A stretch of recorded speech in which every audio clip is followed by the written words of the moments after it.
Good morning, Kuya at mga kasambahay. Ako si John Kenneth Menyes.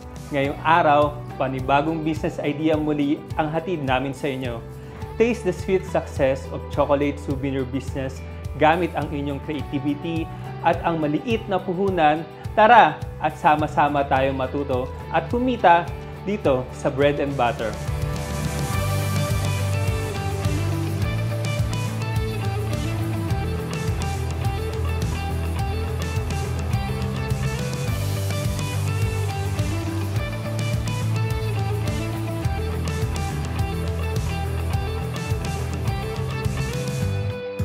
Hello po mga kasambahay. Ngayon ituturo ko po sa inyo kung paano po ako gumagawa ng chocolate sa aking business at maaari nyo rin po itong matutunan sa ganitong paraan. Ngayon po, ang meron po tayong mga materials ay chocolates. Yan, iba't iba pong flavors ito. Dark, ivory white, saka milk chocolate. Ngayon, meron po tayong pang-apat na flavors which is in cookies and cream, na kapag itong ivory white na chocolate ay hahaluan po natin ng crushed Oreo. Ngayon po, sa paggawa naman po ng chocolate, kailangan po natin ng hot boiled water po. Pero ang paalala ko lang po, sa mainit na tubig, kailangan po hindi po siya yung sobrang init po kasi kapag po sobra-sobra naman po yung inihanda po natin na mainit na tubig, may tendency po na masusunog naman po yung chocolate. Kahit technically na matutunaw siya, pero later on, kapag po nasobrahan naman po sa init, yung chocolate po natin ay titigas naman po siya. So yun yung kailangan po natin ng tandaan sa pag-melt po ng ating chocolate. Tapos, bantayan lang po natin siya kapag medyo nag-melt na po siya, saka po natin haluin para mas mabilis po natin matutunaw yung ating chocolate. Kakailangan din po siyempre po natin ng molder. Itong molder po ito, mabibili naman po ito sa any commercial store o kaya sa online apps po natin po. So depende po ito, meron po iba't ibang klase, may polycarbonate po or ito po yung silicone po na na mas mura po. So ito pang matagalan naman din po natin itong magagamit. So investment na rin po natin to. Tapos tulad po nito, sample lang po kayo kung paano po tayo gagawa po ng chocolate.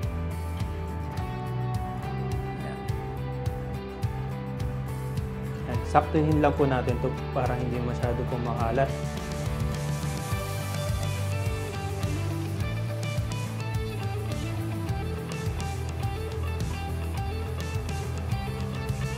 So yan po. Tapos parang itaktak lang po natin siya para yung yung bubbles po sa loob po ng chocolates po mawala po. Yan. So cool down lang po natin siya bago po natin siya ilagay sa refrigerator po. At make it sure naman po na kapag po bago natin ilagay siya sa ref, yun po medyo hindi na po siya ganoon kainit po kasi tendency naman po ang risk po ng paglagay po natin ng mainit po sa ref po, nasisira po agad yung ref po. Suggest ko po pwede po kayo mag-invest po sa molder na ang shape po which is yung heart katulad po nito na gagawin po natin po. Kasi yung heart po pwede po siya na for any occasion. Tapusin lang po natin itong white. Tapos katulad po na nasabi ko po kanina po para makapag-create naman po tayo ng cookies and cream flavor. Kasi wala naman po nabibili pong sa market na parang cookies and cream na agad siya. So kailangan po natin maging creative na kailangan po natin lagyan po siya ng crushed Oreo po. Or any brand po ng cookies. Yan po, habang pinapalamig po natin yung chocolate po natin, nakagawa na tayo ng ivory white. Cookies and cream, galing din sa ivory white. Then meron na tayong dark sweet, then milk chocolate. Ang magiging advice ko naman po sa ating mga kasambahay, pagpili po ng chocolate, mas maigi po na wag po natin o wag mag-suffer yung lasa naman po sa ating magiging chocolate. Ibig kong sabihin po, maraming brand po na po pwede natin mapagpilian ng chocolate po. Kung gusto po natin mas makatipid o magkaroon ng profit sa ating business po. However, lagi lang po natin tatandaan, mas maigi pa rin po na mag-e-enjoy sa atin yung mga customers po natin na masarap po yung chocolate po natin kaysa yung babaan po natin yung quality pero hindi na sila babalik po. This time, nag-cool down na yung chocolate po natin. Lalagay na natin siya sa freezer. Hintayin lang po natin ng 5 to 10 minutes para mas tumigas po siya. And yan po, napatigas na po natin yung chocolate po natin. Ganito lang po kadali kung paano po siya tatanggalin.